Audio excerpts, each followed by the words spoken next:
In this tutorial, we're going to take a look at using Adobe Fireworks instead of Photoshop. So I'm going to take my Photoshop document and save it. I've saved a PSD file, and I'm going to go over to Fireworks and open up that PSD. So let's see if we can find that file. Video tutorials, website comping, there is the demo comp, and let's go ahead and make it the size that we have. So now we've got it in Fireworks, and there's some benefits that I really like about Fireworks.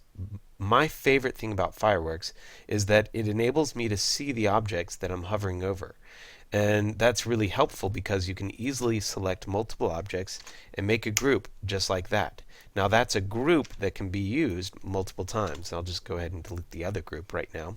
And it even says on my right hand side, it says that I have a group of those objects.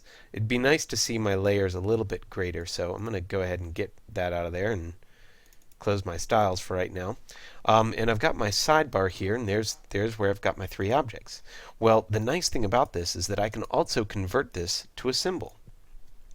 And a symbol is just like you would have in Flash or Illustrator. So let's call this sidebar. Well, I should have maybe named it something else. And I'm going to duplicate it as I drag with the Alt key, and I can even duplicate it a third time, or maybe I could make them go out this way. And the nice thing is you see that it's automatically aligning things for me. So in this application definitely has more of a designer's touch to the way that it functions rather than some of the stuff that we've been used to. Now notice the reason that this particular box is too wide for this area over here is because I actually made it fit the padding that was there as well, because it went all the way to the edge. So you do have to be aware of certain things when you're designing with a grid system. It's not always going to work exactly the way that you want. However, this does function pretty well. That being said, since I've got a symbol, if I edit the symbol and change something about it, let me go ahead and ungroup that with Control Shift and G. Now that it's a symbol, I don't really need a group inside there. I can see my three different symbols. Now I could edit something about my graphic here. Maybe I can change the opacity of that, or maybe I could add, maybe make it a different color. So if I'm in bitmap editing, I might fill it with a different color. So let's see what we can do, or maybe even paint on top of it. So you can see I can paint on top of that. Right now I can't remember where to modify that. Filters, commands, adjust color. Here we go. I can do adjust my colors, and you'll see that all of my symbols will change according to that color change that I've made. So I can go back out to the main thing just by double clicking.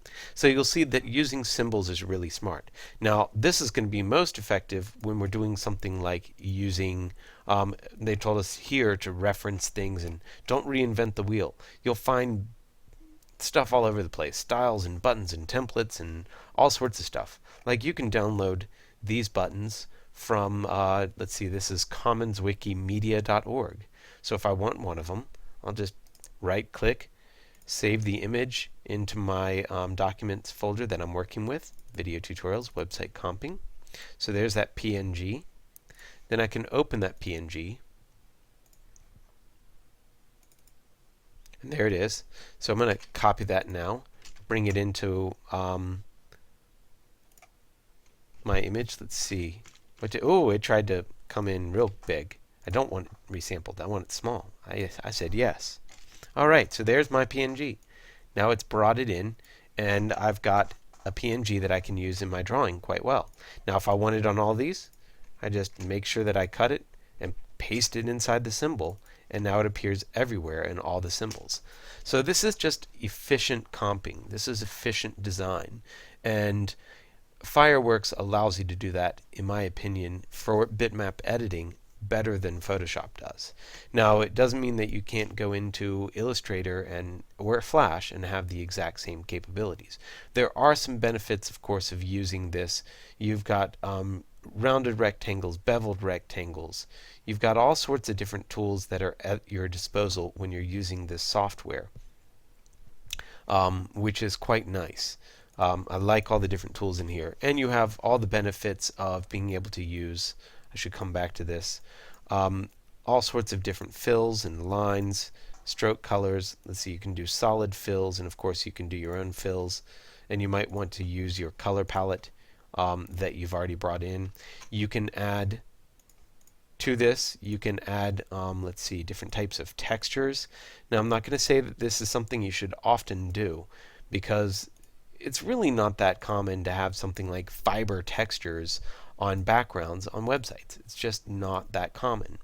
However, you can find some of these things can be quite effective. This kind of grid pattern or something else can be quite effective. And then you can also do different types of strokes.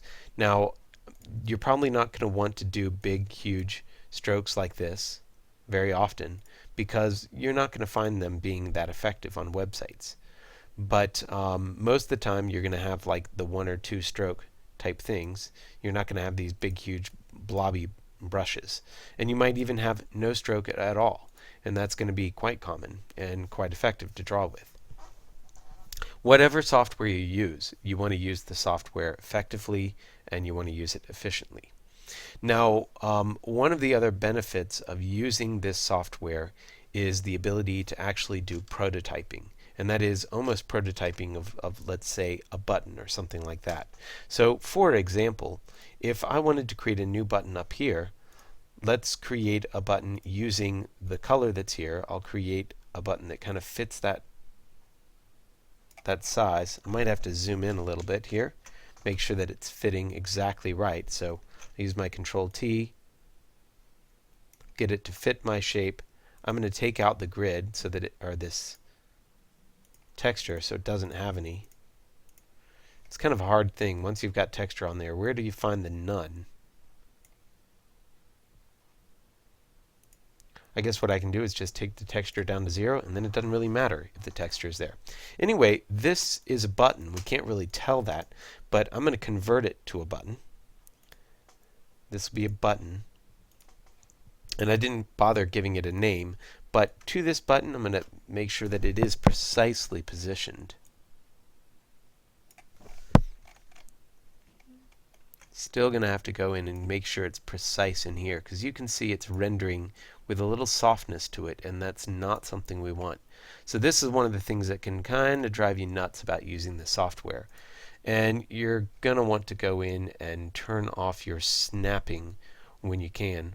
Let's see, modify snap to pixel. I want snap to pixel on. Ah, there we go. That is exactly what I want. You'll see by turning on that snap to pixel, it's giving me a more accurate snapping so that it fits. But we still don't. Doesn't look like it's on that perfect on that side. Anyway, who cares? I'm just going to give it some text. This will be home. So I've got my home text here. To this text, let me go ahead and center it. I'm going to make my box a little bit larger.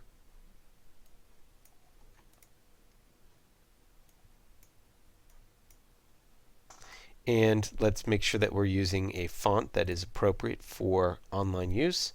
And right now it is giving me some sort of anti-aliasing. So I could change that to crisp anti-alias, because it's large text. Still should be pretty crisp. Now that I have a button here, which is kind of cool, I can actually do different things about this button, such as change its up, over, and down states. So I'm going to duplicate this, create, let me see, if I go to the over state, there should be a way for me to, copy the up graphic. There we go. And now what I'm going to do is just change this a little bit. I'm going to change the color so that I have a darker button for when we're over it. Now the cool thing about that is that I can duplicate this button and use it multiple times and change the text. So this will be products. And I didn't make my services. I didn't make my text inside large enough. So I'm going to come in here and just adjust that text. And hopefully they'll all adjust with it. And the cool thing about this is that now I have actual fully functioning buttons in there. Now it's made these slices, which I might not want to use, but it actually allows me to kind of modify how these buttons are going to look. Now you'll notice that they're kind of glitchy. So I would actually suggest that you don't use buttons, because for this design that we're doing, it's just a design. It doesn't really need to be interactive. So you might want to show interactivity, but I would not usually use these types of symbols because they're just kind of a pain to use, honestly. Instead, what you should do is maybe make something that looks like, well, here's what it would look like if I had a drop down box that was coming down off of that bar. This is what it would look like. And if I make it the same color, and maybe even give it a black border on the bottom, if I have that gray up there, then you'll see that people will understand that that's what a drop down box would look like. So anyway, this concludes basically what I'm asking you to do in your comping project. I'd say that Photoshop and Fireworks are great applications to use. Of course, all the same principles of what we've been doing about using layers effectively and symbols and groups, those can be applied to Photoshop, Illustrator, Flash, or Fireworks. It doesn't really matter. The last step in all of them, though, is going to be saving out. And I guess I can go to my preview and save out a JPEG image, a nice high quality JPEG image. So I'd probably use JPEG or even PNG at 100%. So that we have a perfect looking JPEG image. And then we'll be putting that inside an HTML page so it floats left and right, and so it looks like it would be a real website. So if you don't put it in the HTML page, the clients might not always note that, or it doesn't feel like it's in the right environment. So that's the last part of the project. And if you have any questions, let me know, and I'll see you soon.